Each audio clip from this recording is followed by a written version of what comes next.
Electronic configuration, atomic radii और ionisation energy discuss कर लिया था। एटॉमिक रेडियाई और आयनेशन एनर्जी डिस्कस हो चुका था। नेक्स्ट इट इज एटॉमिसिटी से ग्रुप 18 डिस्कस कर रहे हैं हम।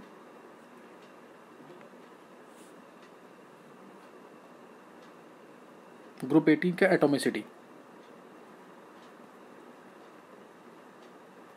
एटॉमिसिटी तो ये कलरलेस होते हैं, वैसे तो ये कलरलेस और ऑर्डरलेस है, कलरलेस हैं और ऑर्डरलेस है। और एटॉमिसिटी ये मोनोटॉमिक होते हैं, दे आर मोनोटॉमिक।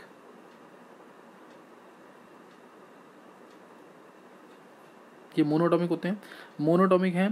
क्या इसका प्रूफ देने के लिए, अगर प्रूफ देना, जैसे हीलियम, नियोन, ये हमें पता है वैसे तो मोनोटॉमिक है। इसको प्रूफ देने के लिए इसका प्रूफ इसका सिंपल है। जैसे अगर मैं फर्स्ट इसका बॉन्ड ऑर्डर निकालता हूँ, bond order, it's bond order comes out to be half into N B minus N है, वो जीरो आता है। Bonding electron minus anti bonding electrons, ये मैंने पढ़ा हुआ 11th क्लास में। This comes out to be zero. एक तो ये प्रूफ है इसका। दूसरा प्रूफ, अगर मैं इसके 22.4 लीटर का वेट मेजर, सपोज मेरे पास 22.4 लीटर हीलियम है, इसका वेट मेजर करते हैं, मास मेजर करते हैं, it comes out to be 4 gram. 4 gram mass आता है इसका। इसका मतलब हीलियम का एक एटम अगर 8 ग्राम आता तो He2 एग्जिस्ट करता। क्लियर। ऐसे ही 22.4 लीटर नियोन है, तो नियोन है तो उसका वेट 20 आता है, तो इसका मतलब ये मोनोटॉमिक है। तीसरा, पॉइजन्स रेशियो एक होता है, ये अगर निकालते हैं गामा से डिनोट करते हैं, ये निकालते हैं गामा, तो गामा मोनोटॉमिक गैसेस के लिए 1.67 Cp/Cv होता है ना, it comes out to be around nearly very close to 1.66 के आसपास आता है। इसका मतलब ये मोनोटॉमिक है। तो ये तीन प्रूफ है, बता सकते हैं कि that's why all noble gases they are monatomic. और नोबल गैसेज क्यों कहते हैं इनको, मैंने बताया हुआ है। Inert gases, no reactivity noble gases, यानी कुछ नोबल गैसेज क्यों कह रहे हैं इनको, नोबल मेटल जैसे होता है गोल्ड और प्लेटिनम, ऐसे ही इनको भी नोबल क्यों कहते हैं, क्योंकि इनके अंदर ऑक्टेट कंप्लीट है but they have some reactivity. Octet complete, ये एनसीईआरटी का क्वेश्चन है, ऑक्टेट कंप्लीट है इनका,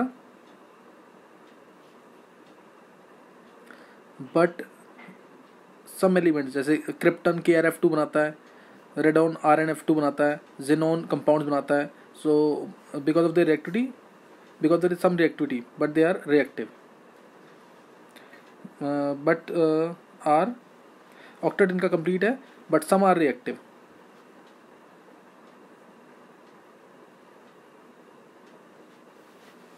सो they are called as noble gases. Clear, that's why they are called as noble gases. तो ये ध्यान रखना है, एनसीईआरटी का क्वेश्चन है ये। नेक्स्ट नोट करेंगे आगे।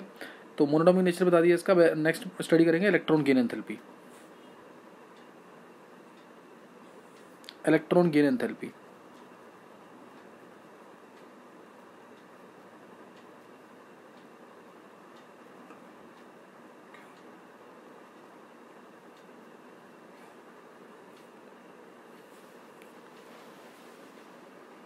Electron gain enthalpy.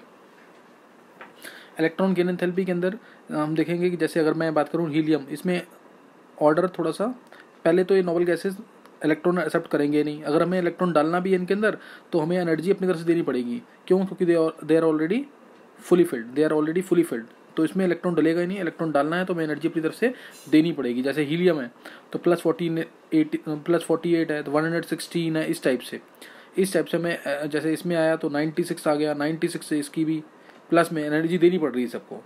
सब में एनर्जी क्या करनी पड़ रही है हमें, 77 के आसपास +68 के आसपास, तो सब में एनर्जी देनी पड़ रही है। तो इसलिए क्यों देनी पड़ रही है energy, because they are fully filled है। So energy is to be given if electron is to be added to them. अगर हीलियम में इलेक्ट्रॉन ऐड करना है तो एनर्जी देनी पड़ेगी, हीलियम में इलेक्ट्रॉन ऐड करना है तो एनर्जी देनी पड़ेगी। बस हाँ, हीलियम में सबसे कम देनी पड़ रही है, साइज छोटा होगा, इसलिए एक रीजन बन सकते हैं इसके। अदरवाइज तो हम इसको पढ़ नहीं सकते इस चीज़ को कि क्या रीजन है, एक्सपेरिमेंटल होगा ये पूरा। फिर भी हीलियम की इलेक्ट्रॉन गेन एंथैल्पी सबसे ज़्यादा है, यानी हीलियम में इलेक्ट्रॉन डालना है फिर भी हमें कम एनर्जी देनी पड़ रही है। हो सकता है इसका साइज छोटा हो। उसके बाद कौन सा है, जेनॉन आ गया। जेनॉन के बाद आ गया जेनॉन नहीं, रेडॉन, सॉरी, अगर रेडॉन ले रेडियो एक्टिव है रेडॉन। उसके बाद आ जाएगा जेनॉन के बाद आ जाएगा क्रिप्टन के बाद आ जाएगा आर्गन के बाद लीस्ट नियोन है। लीस्ट क्या है, नियोन। तो वैसे नीचे जाएंगे, नीचे कुछ ऐसे स्टडी कर सकते हैं। नीचे जा रहे हैं, जब हम नीचे जाएंगे तो एनर्जी के बीच में जो शेल्स होता है, शेल्स के बीच में जो डिफरेंस है, पहले शेल डिफरेंस ज़्यादा, फिर कम होता जाएगा, धीरे धीरे क्या होता जाएगा, कम होता जाएगा। जो डिफरेंस कम हो रहा है जो सबशेल के बीच में, तो इलेक्ट्रॉन जो है ऊपर से नीचे आसानी से आ सकता है, ऊपर वाले शेल्स में डिफरेंस कम होता है। अगर हम निकाल के भी देखें E2 माइनस E1 निकालें, वो वैल्यू ज़्यादा आती है 10.2 इलेक्ट्रॉन वोल्ट अगर हाइड्रोजन की बात करें तो ऐसे ही अगर हम निकालते हैं जैसे E5 माइनस E4 तो ये डिफरेंस बहुत कम आएगा।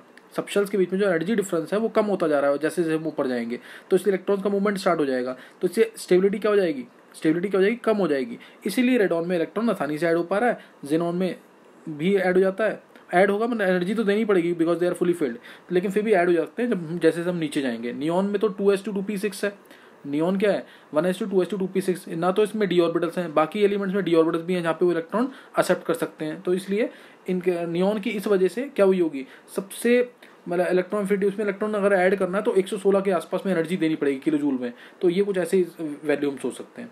तो इसलिए ये ऑर्डर है और इसको कर सकते हैं, आंसर देखकर हम रीजन कुछ मेंटेन कर सकते हैं कि ये रीजन उसका हो सकता है।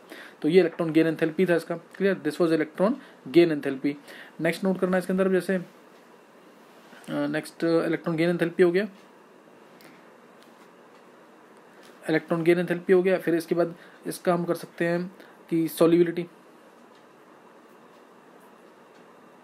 सॉल्युबिलिटी पहले तो हम बोलेंगे they are insoluble in water, they are insoluble in water, soluble तो होंगे नहीं, क्यों, क्योंकि अगर इसको सॉल्युबल कराना है helium, neon, argon, krypton, xenon, radon, अगर मेरे को इनको सॉल्युबल कराना है, रेडॉन तो रेडियो एक्टिव है, इसकी केमिस्ट्री ऑलमोस्ट अननोन है, ये भी एनसीईआरटी का क्वेश्चन है, रेडॉन की केमिस्ट्री ज़्यादा पता क्यों नहीं है, क्यों, क्योंकि radon is radio active, radio active है, ट्रीटमेंट ऑफ कैंसर में यूज़ करते हैं इसको, रेडियो एक्टिव है ये, तो हाफ लाइफ इसकी कम है, हाफ लाइफ लेस, तो केमिस्ट्री अननोन है इसकी, तो ये भी ध्यान रख सकते हैं इसका। तो अब जैसे इसमें ये वाटर के अंदर स्ट्रॉन्ग हाइड्रोजन बॉन्डिंग है, वाटर के साथ स्ट्रॉन्ग हाइड्रोजन बॉन्डिंग है, तो वो क्यों ऐड करेगा किसी और को, कोई और इसके अंदर ऐड हो नहीं पाएगा, अगर इसको ऐड होना है तो इसको इसके हाइड्रोजन बॉन्ड तोड़ने पड़ेंगे, तो हाइड्रोजन बॉन्ड तो टूटेंगे नहीं है क्योंकि ये नॉन पोलर हैं, all gases these are non polar, ये नॉन पोलर हैं तो बॉन्ड टूटेगा नहीं इनका, मतलब ये ऐड नहीं हो पाएंगे, वाटर के हाइड्रोजन बॉन्ड को तोड़ नहीं पाएंगे। तो अब इनकी सॉल्युबिलिटी पे क्या फर्क पड़ेगा, डाउन द ग्रुप, ये पूछते हैं, down the group they are insoluble, down the group solubility पे क्या फर्क पड़ेगा, जब हम नीचे जाएंगे, इसके अंदर नीचे जाएंगे तो क्या होगा इसके अंदर, नीचे जाने पर इसका क्या हो जाएगा कि जो डाइपोल इंड्यूस डाइपोल फोर्सेस है, क्योंकि हीलियम क्या है नॉन पोलर, हीलियम हो गया, जेनॉन हो गया, सब नॉन पोलर है, ये नॉन पोलर है। जब हम नीचे जाएंगे तो वाटर क्या है पोलर, वाटर के अंदर तो पोलर फोर्स पॉजिटिव नेगेटिव दोनों होगा, इसके अंदर पॉजिटिव भी होगा और नेगेटिव भी होगा वाटर के अंदर, है ना। तो इस तरीके से, तो अब जैसे हम नीचे जाएंगे तो पोलराइजेशन बढ़ेगा, down the group polarization increases, polarization का कंसेप्ट हमेशा क्लियर रहना चाहिए। पोलराइजेशन क्या करता है, इंक्रीज करता है। जैसे अगर मैं बात करूं इसकी जिनोन की, इसको ध्यान से देखेंगे, जिनोन नीचे आने पर साइज बढ़ रहा है, नीचे जाएंगे तो साइज, ये हीलियम, ये इसके इलेक्ट्रॉन्स, अब नीचे गए तो आ गया जेनॉन में 5s2 5p6 बहुत दूर हो जाएगा, इलेक्ट्रॉन्स जो न्यूक्लियस से बहुत दूर हो जाएंगे, जब इलेक्ट्रॉन्स दूर हो जाएंगे तो वाटर जो है, वाटर क्या है H2O, तो ये इसका जैसे पॉजिटिव है और ये नेगेटिव दो, ये पॉजिटिव, तो ये इसके इलेक्ट्रॉन्स को फिर भी अपनी तरफ खींच सकता है, यानी इसका डाइपोल मूवमेंट इसके अंदर इंड्यूस हो रहा है, वाटर का डाइपोल जो है वो इंड्यूस हो रहा है किसके अंदर, जेनॉन के अंदर। तो नीचे आने पर डाइपोल इंड्यूस्ड डाइपोल फोर्सेज जो हैं, जेनॉन का जो वाटर के साथ फोर्स होगा वो कौन सा होगा, dipole induced dipole, that means water inducing it's dipole into xenon which is non polar. तो ये फोर्सेस बढ़ेंगे, क्यों, क्योंकि इसके जेनॉन के वैलेंस इलेक्ट्रॉन्स की अट्रैक्शन न्यूक्लियस से कम हो जाएगी, तो जेनॉन के वैलेंस इलेक्ट्रॉन्स को जो वाटर का पॉजिटिव पार्ट है वो खींच सकता है अपनी तरफ, तो कुछ अट्रैक्शन आ जाएगी इसके अंदर, तो इसलिए डाउन द ग्रुप क्या होगा, पोलराइजेशन बढ़ेगा। मैं दोबारा बोल रहा हूँ, solubility of noble gases in water is due to dipole induced dipole forces, dipole induced dipole forces जिसको हम डिबाई फोर्सेज भी कहते हैं, डाइपोल इंड्यूस्ड डाइपोल फोर्सेज इस वजह से होती है। And down the group polarization increases, यही पोलराइजेशन है जो इलेक्ट्रॉन खींच रहा है, जो वाटर इलेक्ट्रॉन खींच रहा है जेनॉन के वैलेंस इलेक्ट्रॉन्स के, इसी को पोलराइजेशन कहते हैं, इसी को डाइपोल इंड्यूस्ड डाइपोल फोर्स कहते हैं, और ये बढ़ता जाएगा down the group polarization increases और dipole induced dipole forces increases, water अपनी डाइपोल मूवमेंट इंड्यूस कर रहा है नोबल गैसेस के अंदर, जिसकी वजह से डाइपोल इंड्यूस्ड डाइपोल फोर्सेज जो हैं वो बढ़ जाएंगे डाउन द ग्रुप, इसीलिए सॉल्युबिलिटी इंक्रीज करेगी down the group.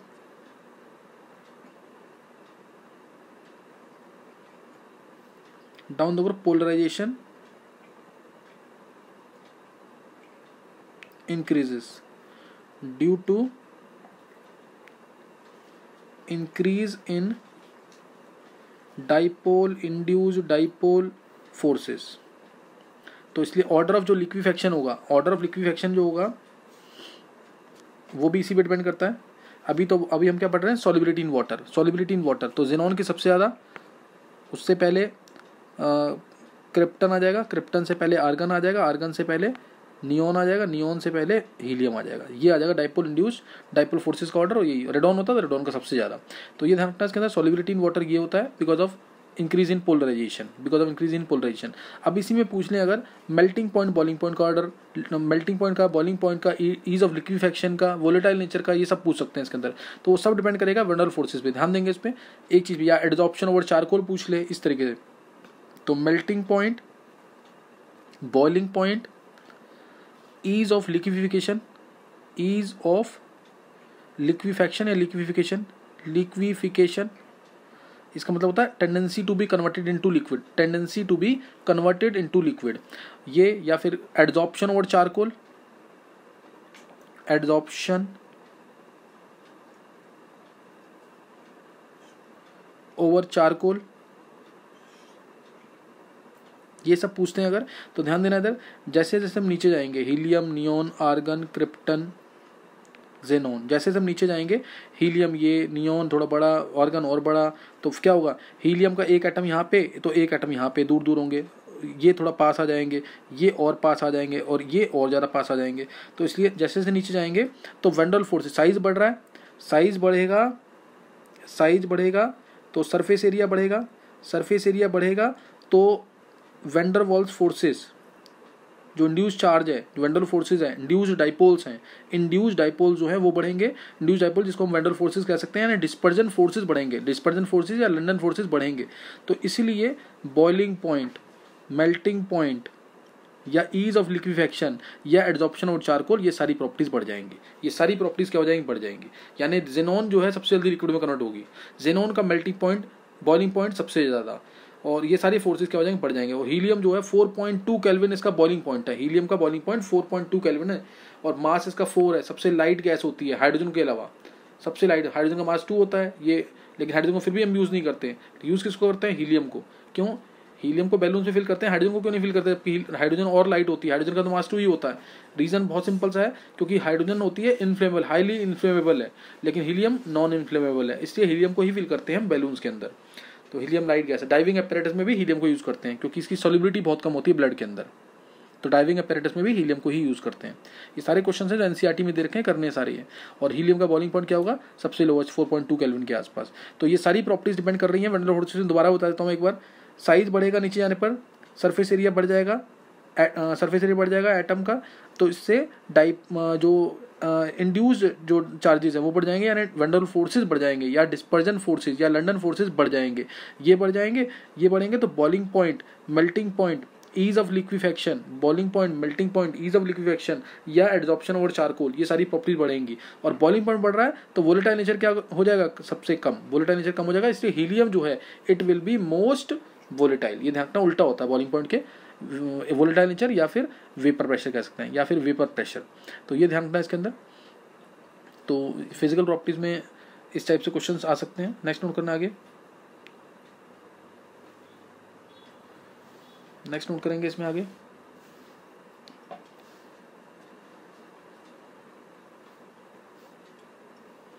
Next note करना है, अब ये पता कैसे लगा था कि नोबल गैसेज जो है रिएक्टिव होती हैं, ये पता कैसे लगा था, ये क्वेश्चन एनसीईआरटी के अंदर,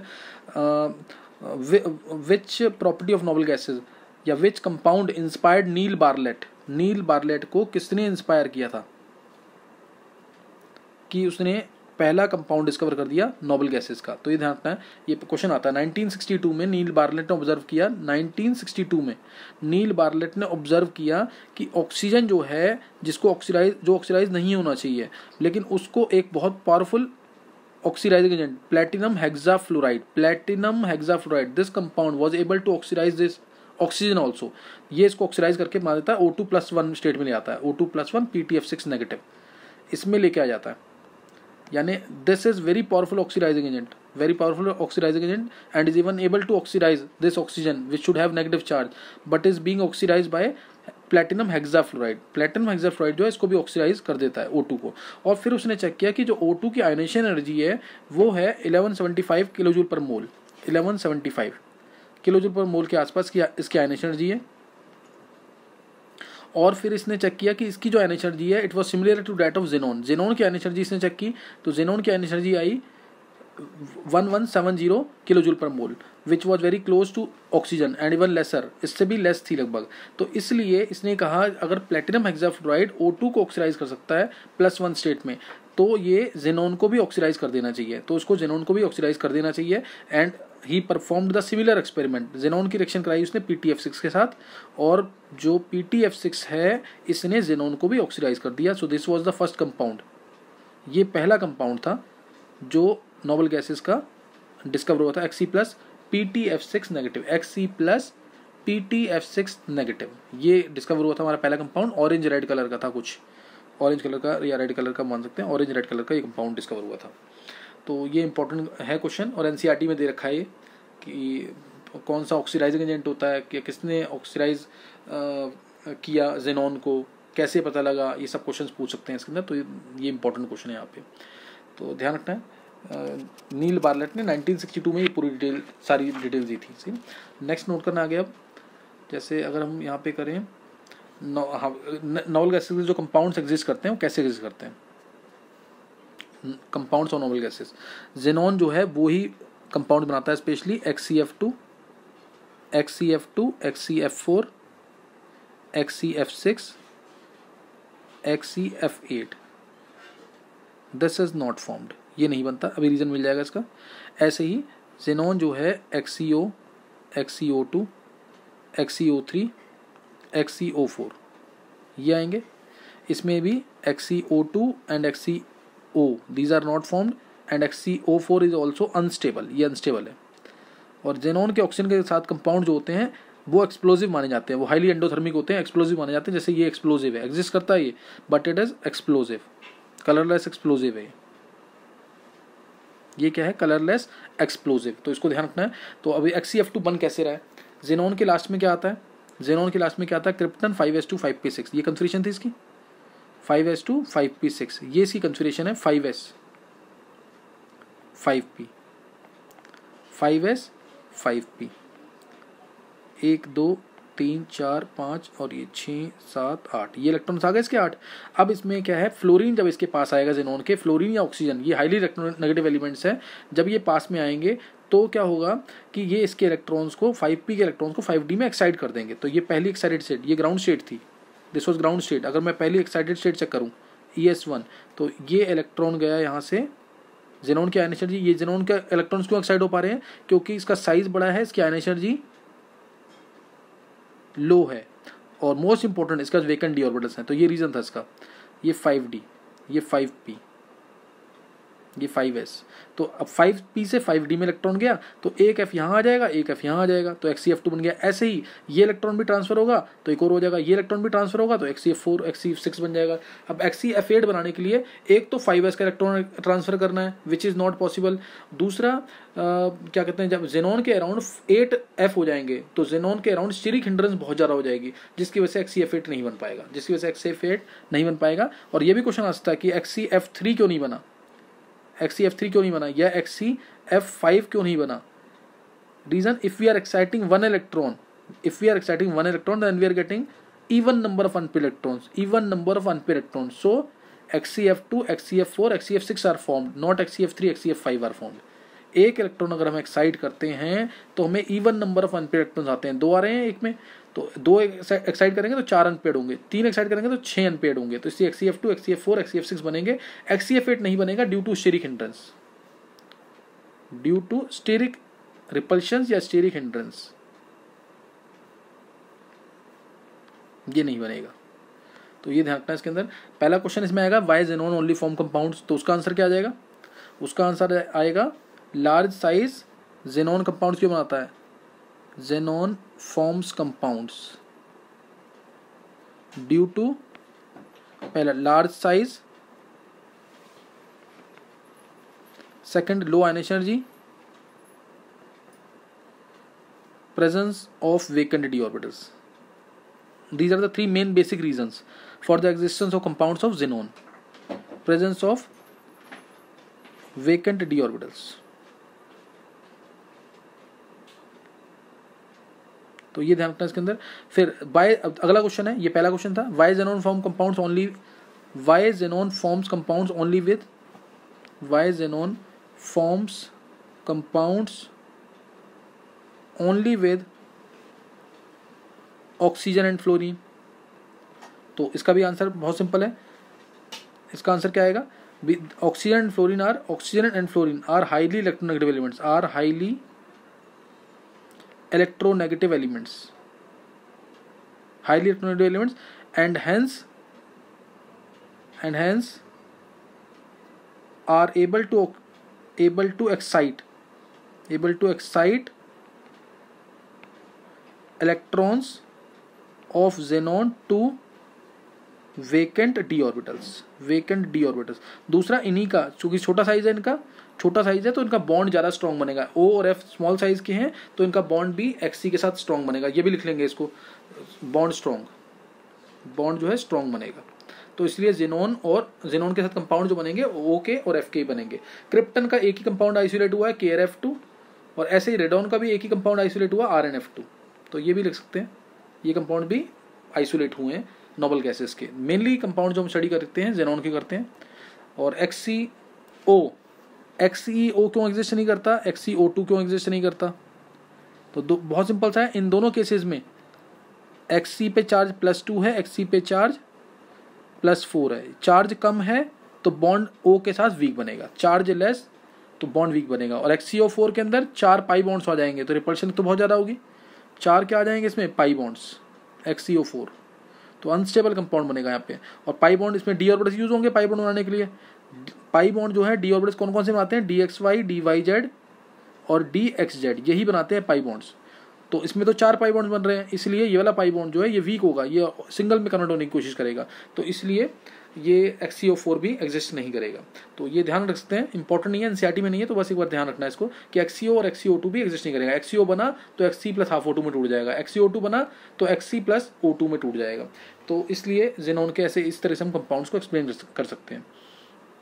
नेक्स्ट अब है इनकी प्रिपरेशन जेनॉन के कंपाउंड्स की।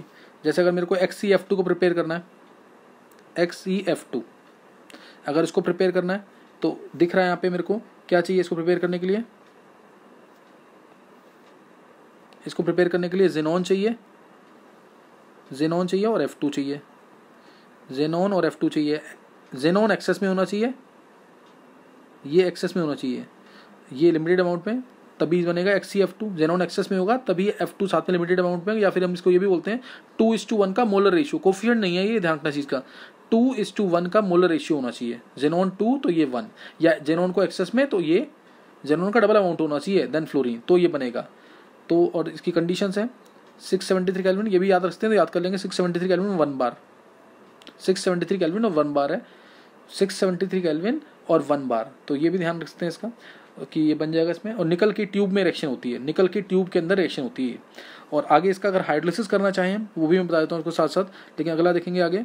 Xc + 2F2 अगर हमें XeF4 को प्रिपेयर करना है, XeF4 भी प्रिपेयर होता है, तो उसके लिए XeF4, तो उसके लिए हमारे पास टेम्परेचर 873 केल्विन और 7 to 8 बार के आसपास प्रेशर, 7 to 8 बार प्रेशर। निकल के ट्यूब में रिएक्शन होगी ये भी। और इसमें हमारा जो रेशियो है, अब F ज़्यादा चाहिए हमें तो 1:5 का मोलर रेशियो चाहिए जेनॉन का और फ्लोरीन का, 1:5 का मोलर रेशियो, तो XeF4 बन जाएगा। ऐसे ही अगर मेरे को XeF6 बनाना है तो Xe + 3F2 लेंगे, अब 1:20 का मोलर रेशियो होगा, 1:20 का मोलर रेशियो होगा। और यहाँ पे 573 केल्विन टेम्परेचर आ जाएगा, 573 केल्विन और 60 to 70 बार प्रेशर आ जाएगा, और बन जाएगा XeF6। और ये इंपॉर्टेंट प्रिपरेशन है, कर सकते हैं, ये पूछी हुई है एक बार एम्स में। तो और दूसरा इसमें अगर मैं इसका हाइड्रोलिसिस करता हूँ, इनका हाइड्रोलिसिस करते हैं तो हाइड्रोलिसिस प्रोडक्ट भी बहुत इंपॉर्टेंट है, एनसीईआरटी में दे रखा है।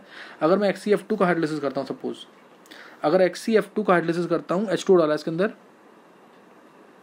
H2 डाला तो बनेगा Xc + 2HF XC plus 2HF plus half O2। याद करने का तरीका मैं बताता हूँ उसका। ये रिडॉक्स रिएक्शन है, पहले तो ये ध्यान रखना है। XCF2 का जो हाइड्रोलिसिस हुआ then it is a redox reaction. मान लो दोनों F हटे तो बनना चाहिए एक O आएगा, हाइड्रोलिसिस होने पर एक O आएगा, एक O आया, ये तो अनस्टेबल होता है, अनस्टेबल है तो ये XC प्लस हाफ O2 में टूट जाएगा, हाफ O2 में टूट जाएगा और साथ में HF तो आना ही है 2HF। तो इसको ऐसे याद रखते हैं। ऐसे ही XCF6 है तो उसमें XCO3 बन जाएगा, XCO3 तो स्टेबल होता है plus 6HF, but this is not a redox reaction. ध्यान रखना एनसीईआरटी का क्वेश्चन है। XCF6 में अगर हाइड्रोलिसिस करते हैं तो क्या है, ये रिडॉक्स रिएक्शन है क्या? This is not a redox reaction, क्योंकि जेनॉन की स्टेट यहाँ पे भी +6 है, जेनॉन की स्टेट यहाँ पे भी +6 है, therefore it is not a redox reaction. ये ध्यान रखना है। तीनों 6F हट गए और 3 O आ गए, 6F हट गए और 3 O आ गए, ये ध्यान रखना है। अगर इसका और इसकी पार्शियल रिएक्शंस भी हैं, अगर एक H2 डालेंगे तो एक O आएगा तो 2F हटेंगे, एक O आएगा तो 2F हटेंगे, तो XCOF4 बन जाएगा और प्लस 2HF। दोबारा इसका हाइड्रोलिसिस कर दिया, फिर दोबारा H2 डाल दिया इसके अंदर, तो XCO2F2 आ जाएगा, प्लस 2HF आ जाएगा, प्लस 2HF आ गया। फिर ये दूसरा हो गया, तीसरा हाइड्रोलिसिस करेंगे तो सेम प्रोडक्ट आ जाएगा, तीसरा तो कंप्लीट हाइड्रोलिसिस हो जाएगा। एक H2O डाल दिया इसके अंदर तो क्या आ जाएगा, XCO3 प्लस HF दोबारा आएगा तो 6HF मिलता है, but this is not a redox reaction, ये ध्यान रखना है। और XCF4 ये सबसे इंपॉर्टेंट, ये सबसे इंपॉर्टेंट है, इसको ऐसे याद रख लेंगे। XCF4 में अगर H2O डाला मैंने, XCF4 में H2O डाला तो इस केस में ध्यान रखना XC की स्टेट यहाँ +4 है, यहाँ पे XC की स्टेट क्या है, +4 है, +4 स्टेट है, इसलिए ध्यान रखना कि इसको ऐसे याद रखते हैं। ऊपर स्टेट +2 थी, नीचे स्टेट +6 है, नीचे स्टेट क्या है +6। मैकेनिज्म अलग है, ये मैं हाइड्रोलिसिस टॉपिक में केमिकल बॉन्डिंग में डिस्कस करूंगा डिटेल में, लेकिन याद करने का तरीका है, नहीं तो भूल जाएंगे। ऊपर स्टेट +2 है, नीचे स्टेट +6 है, तो जो XCF4 के प्रोडक्ट्स मिलेंगे दोनों के प्रोडक्ट्स को ऐड कर देना। XCF2 के जो हाइड्रोलिसिस में प्रोडक्ट मिले हैं और जो XCF6 के हाइड्रोलिसिस में प्रोडक्ट मिले हैं दोनों को ऐड कर लेना, ये आंसर आ जाएगा। यानी XC मिलेगा प्लस XCO3 मिलेगा प्लस HF भी मिलेगा प्लस O2 भी मिलेगा, तो ये सब मिलेंगे इसके अंदर, ये सब मिल जाएंगे मतलब इन दोनों का। और ये रिएक्शन बहुत इंपॉर्टेंट है, it is a disproportionation reaction. मैं इसको एक बार और लिख देता हूँ पीछे, क्योंकि ये इंपॉर्टेंट रिएक्शन है। XCF4 प्लस H2O, तो ये देता है XC भी देगा, XCO3 भी देगा, HF भी देगा और O2 भी देगा, सही ना। जैसे XC+4 है तो ये XC और XCO3 दोनों दे रहा है। इसको कुछ ऐसे बोला गया है कि ये डिस्प्रोपोर्शनेशन कुछ ऐसे कैसे हुई होगी, ये +8 मान लिया इसको, XC+2 ले लिया, XC+2 ले लिया, 2 ले लिया XC+2 के, 3 XC+4 आ गया, तो XCF6 8 आ गया। हाँ, तो इस तरह से कुछ माना हो तो XCO4 बनेगा इधर से, इसका मतलब ये करना चाहें तो कर लेंगे, नहीं तो छोड़ देंगे। ये तो अनस्टेबल है तो XCO3 प्लस हाफ O2 में टूट जाएगा, में टूट गया। ऐसे ही XC+2 में है, दोनों +2 में है, तो ये बनाएंगे XCO तो ये भी अनस्टेबल होता है, अनस्टेबल है तो ये भी XC प्लस हाफ O2 में टूट जाएगा, तो यहाँ से जेनॉन आ गया, यहाँ से XCO3 आ गया, इसलिए दोनों प्रोडक्ट्स आ गए, XCO3 भी आ गया, XC भी आ गया और HF तो आना ही है। 3XCF4 हो गया, यहाँ पे 3XCF4 हो गया और हमारा H2O जो है ये हो जाएगा 6, डबल हो जाएगा XC plus XCO3 plus HF आ जाएंगे, 6H2 है और 3F4, तो 12 दोनों का, तो 12HF आ जाएगा, 12HF आ गया यहाँ पे। तो इसको इस तरह से बैलेंस कर सकते हैं कुछ 3, हाँ इसको इस तरह से कुछ 12HF आप आगे कर सकते हैं बैलेंसिंग इसकी, तो ये बैलेंसिंग हो जाएगी इसकी। और इसमें 2XC आ जाएगा, ये वाला 2XC आ गया और 3/2O2 आएगा, आई थिंक चेक करेंगे, 3/2O2 आ जाएगा, मल्टीप्लाई कर सकते हैं इसको पूरे को, और XCO3 एक आ जाएगा। हाँ, इसको बैलेंस कर सकते हैं, कुछ ऐसे करके बैलेंस कर सकते हैं, नहीं तो इसको डायरेक्ट याद कर लेना, एटलीस्ट प्रोडक्ट याद रहने चाहिए। प्रोडक्ट कैसे मिले हैं, जो XCF2 से प्रोडक्ट मिला था हाइड्रोलिसिस पे और जो XCF6 से प्रोडक्ट मिला था हाइड्रोलिसिस पे, दोनों को ऐड अप कर देंगे। क्यों? क्योंकि इसमें स्टेट एवरेज +4 आ रही है, दोनों के बीच की स्टेट है, इसलिए दोनों के प्रोडक्ट्स को ऐड कर देंगे, तो इसलिए आंसर आ जाएगा। इतना डिस्कस इसलिए किया क्योंकि इसके प्रोडक्ट्स पूछते हैं, ये इंपॉर्टेंट ज़्यादा है। क्लियर, नेक्स्ट नोट करेंगे आगे।